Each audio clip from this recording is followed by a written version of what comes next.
first off, congratulations to both of you guys on the next step in your careers. And just first off, could each of you kind of describe how this came together? Mac, from your perspective, what was appealing to you about getting to lead the Opportunity for me to help the club in a massive way, and also at the same time sustaining top talent to this club.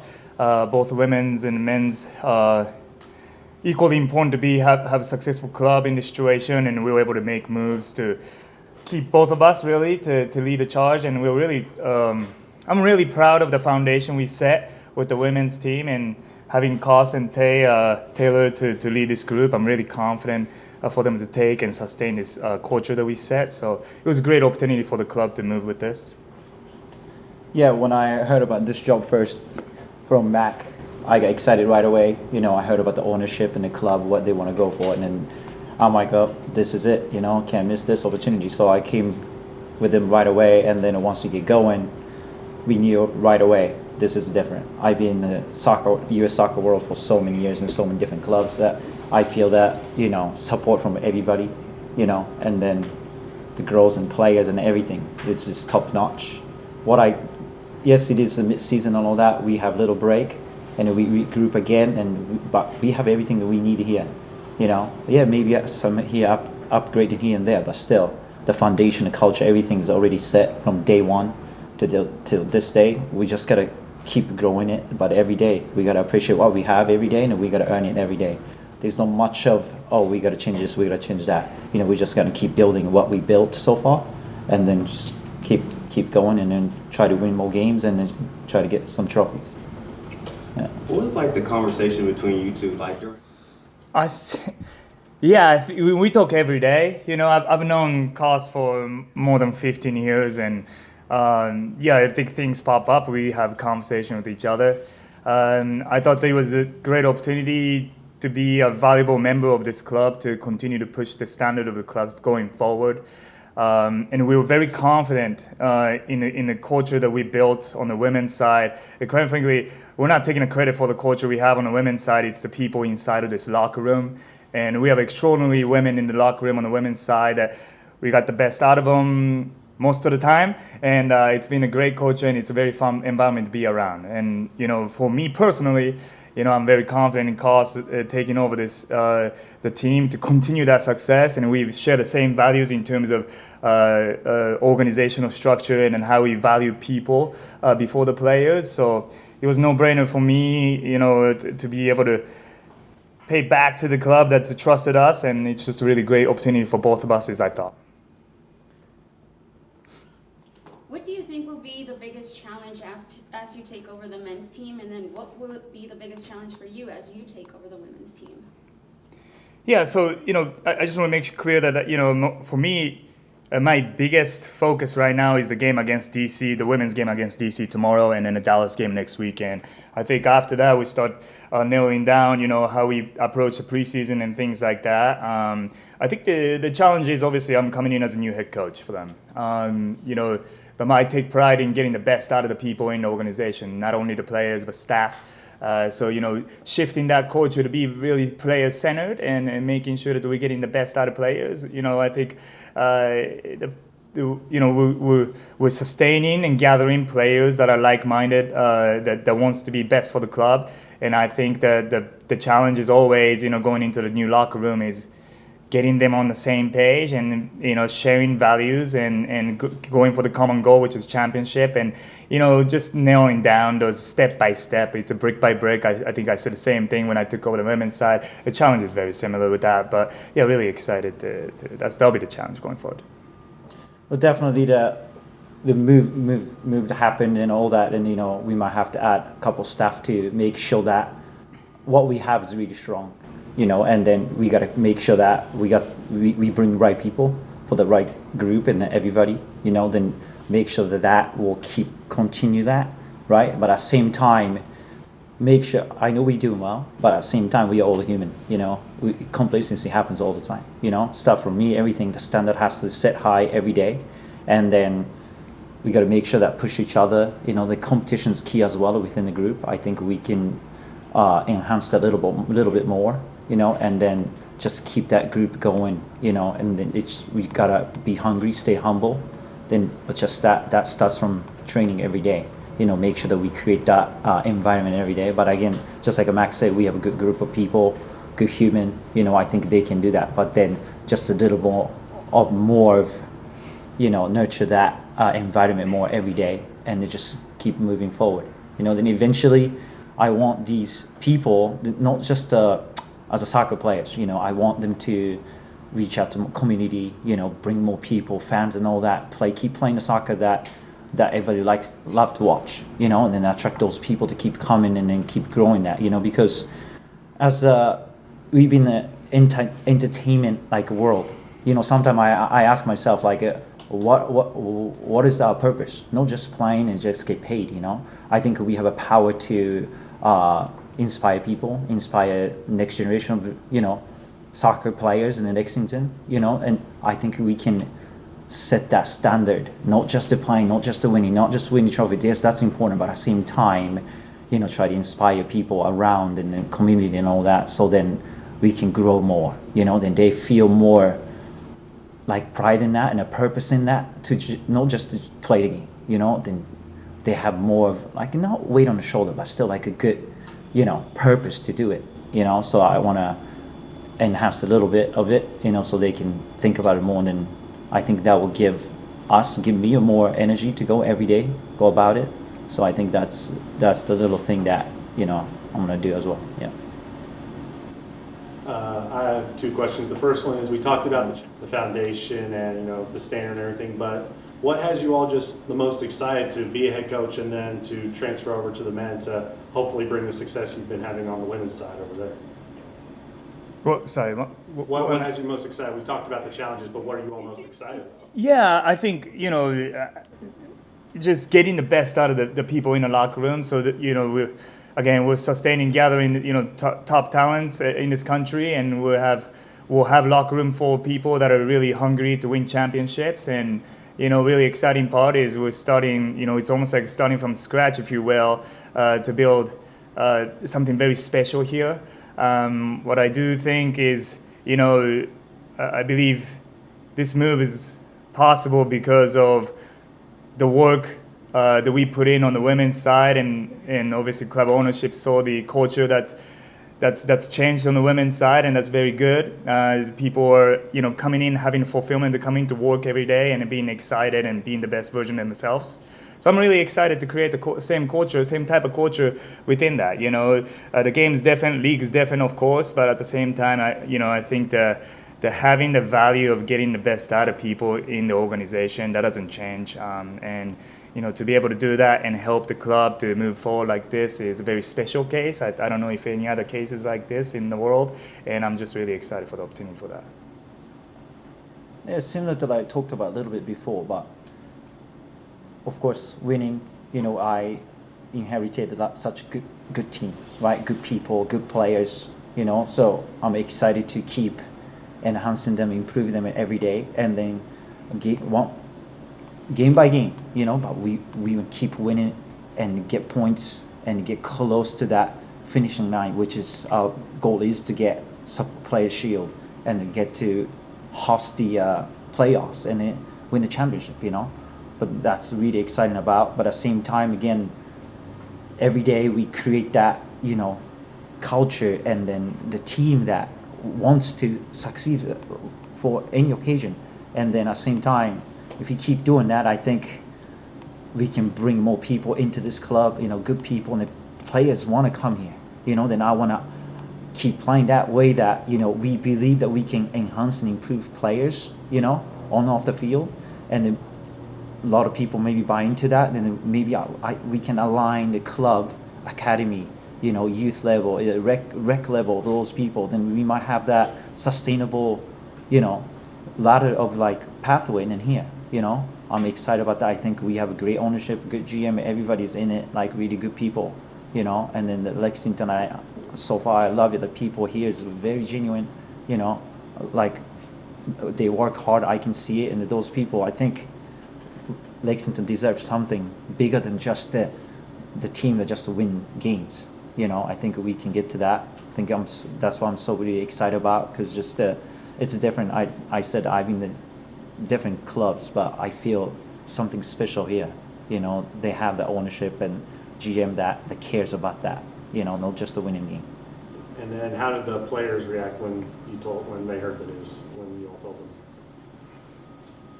In the beginning, maybe was shocked, but also at the same time they're very excited, and they have so much trust in Kos and Taylor and the rest of the staff and how much work they do.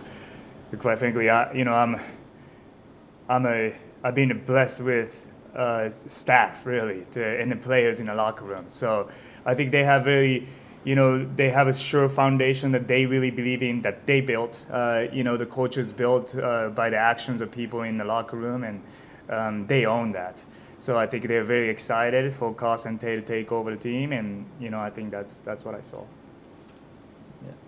You have anything to add, or? No, maybe some player seen it maybe coming or how the rumor and all that. Some players are shocked a little bit, but again, what we created is really good. And then even though he's moving on and all that, but just like you said, we have good people. Taylor, we have Matt Thompson, we have Chris, so we have everybody that support each other, within it, staff. It's, I think, one of the best staff that I ever been part of, So I think we have that good foundation and support system that I think anything that throw at us, I think we can deal with it, And then I think players, some of them are experienced about those coaches movement and player movement and all that.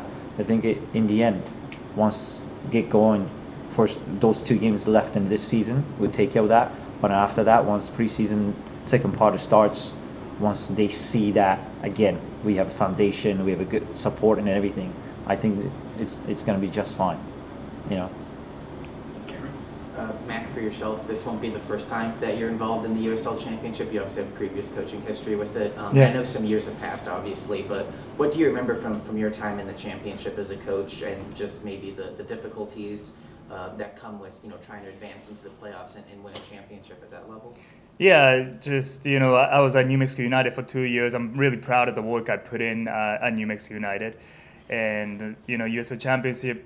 You're it's so many different venues presents different challenges. There's a lot of games in a calendar year. I think the players are improving year by year.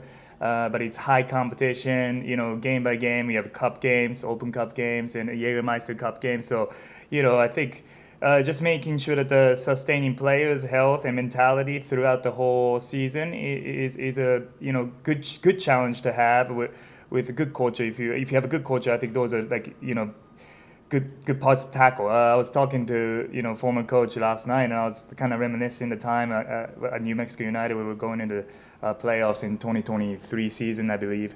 I think that what I'm more excited about is I've learned and grew as a coach, coaching on the women's side for the last 2 years so much. I think it's the game is different, obviously, and its league is different. I think whether you're coaching on the women's side, whether you're coaching in NWSL or Gamebridge Super League, you got to coach differently. You got to different players from different background you have, and it's same thing. Or if you coach in Japan women's, it's a little bit different. So it's the same thing I see is, I coach, I have experience coaching USL Championship as an assistant, as a director of player personnel, as an interim head coach. So I've seen a lot of different challenges that people face. And I think having that experience with what I learned on the women's side and put them all together to tackle this season, I'm very excited about. But yeah, I think, it's a league that I've been in before, and I'm really excited to be head coach of this team. Coach Kimura, for you, do you feel like, as head coach in terms of, philosophy, gameplay style, and stuff like that? I mean, in the end, me and Mac, we share the same, we see the soccer the same way. That's why when he got the job, it was easy for me. Of course, we haven't been worked together, but, we've been talking about, soccer and how we see the game and all that. So, from day one, whatever the group setting or individual setting, we share same vision. I think we pass it on to the players decent amount already, and the players understand how we see the game, how we want to play the game. And then we've been enhancing that every day, and it's more focus on a little more detail. Now they know the general idea and then they know how to play, and then we're just gonna keep it enhancing, a little more details, but then keep enhancing, and just repetition, and then just, it's not just the team, it's individual, the players that drive the team and individual connections and then all that stuff. We just gotta make sure that they're happy, they feel that they taken care of, and just the place that they want to be in. Once you create that environment and the players want to be in it every day, that will itself take care of a lot of stuff, But then our focus is definitely, yes, keep doing what we do and put them on the same page, but take care of them every day, with the passion that we have and Taylor and then other staff and then every day, and we just gotta keep doing it. Yeah. Can we expect more dancing? Yeah, we gotta No, tee up. Taylor's not doing that. Yeah. Yeah, maybe Maybe Taylor. you can do it together. Yeah, maybe. No, that's Yeah. No, try to create a fun culture. I think it's a lot of work. The season's long. It's both is with its Game Bridge USO Championship. I think the season's long, so we gotta have fun at the same time. And I think you can have fun when you know that you're working your hardest to be the best version, and you know that the teammate next to you is doing the same. And that's the culture that we take pride in on the women's side, and the men's side. I think they're craving to have that, to have fun and work hard, play hard mentality, and really looking forward to the season. But again, we have a job to do for tomorrow's game against DC, and that's really our focus right now. Mac, you said earlier, you and Kosuke obviously know each other a long time, but working together on this staff before you all both take on head coaching duties, what's one thing you all have taken from each other, or a piece of advice that you all got from each other that you'll take into this new role? You want me to go first? I think you guys don't know this, but I met Kos when he was at Colorado Rapids as a player. I was a trialist at Rapids, and we weren't making out a big money or anything. Well, I wasn't, and I was there as a trialist for a long, long time, and he allowed me to sleep on his couch for a long time, and he was big brother to me at the time, and from then he's been a big brother of mine, and he's gave me a lot of advice along the way as a player or when I became a coach. So he's someone that I look up to. When I was in the upbringing, and he's the hardest working individual I've ever seen in the soccer industry.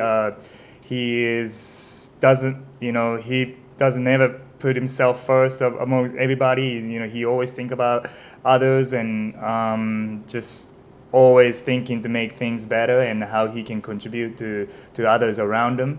So when I took the job, it was easier for me to say, hey, Kos, can you come with me? And I'm the lucky one to be able to have him on my staff for the last few months here, and success wasn't a surprise. So that's really what I learned, is like his genuine personality, and that's what matters in a soccer world. Is I travel overseas as a player, all over the world as a player, and as a coach, and I learned that that's the most important thing in this industry, and he possesses that, and he's really the proven example of that, and I learned so much from him every day. So this will be the last nice thing that I'll say about him. That's It's recorded, so yeah. I mean, Seki said, I know him for so long. He's just one of the guy that easy to get along with. He knows he can see everybody's value right away. He sees everything in a positive way. And he understands how to deal with the people, and then he sees the stuff that I don't see. And he's really detail oriented. He's graduated from School of Mines. I don't know if you guys know, that's one of the best engineering school. So he's got the brain that I don't have. So he thinks differently, and then definitely he's been the head coach and interim for a couple of years, and definitely he had the more experience that I have in position. And the last, especially last 3-4 months, I mean, even though he was in Chicago, he was calling me, and I hear about all that stuff and how he deal with that certain stuff. Is like, like I never really thought about, and especially the women's side, because that was new to me. So the stuff that he, how he deals with the situation, and then, players, how to manage and all that. And then start working with them, I could tell like right away. He was like almost, because I knew for so long, but I haven't seen him for many years, but like how much he grown as a person, and then he was crazy night and day. He's got more responsibility and all that, but I think that responsibility, eventually for everybody, responsibility will grow people. Then I think I saw that massively in it, like when I started working with him the last 3-4 months. Then how he deals with manage players and all that was completely different than what I used to do. The men's side is completely different than the women's side. So it was definitely, I learned a lot in the last 3-4 years and 3-4 months, and hopefully I can learn that and then carry on and even try to make it better. Cool. We've got time for one, maybe two more. Anybody's got anything else? Coach Mack, what message do you have for your incoming players? I think we'll have a locker room for people that are like-minded, and we'll go win championships together. But to do that, it's earned every day. Everything is earned, and we'll be respectful to each other. We share same values and respecting everybody's different values, that the authentic values that each player's add, and you'll be rewarded. Your strength, your authenticity. Everything will come alive in this, and I just want them to feel excited and feel free to be themselves and be the best version of themselves, and they can hold me accountable. They can trust that I'll hold them accountable to be able to do that every day. So. Cool. One more. Cool. I guess we're good. Awesome. Appreciate it. Thank you guys. Thank you guys, appreciate it. Thank you.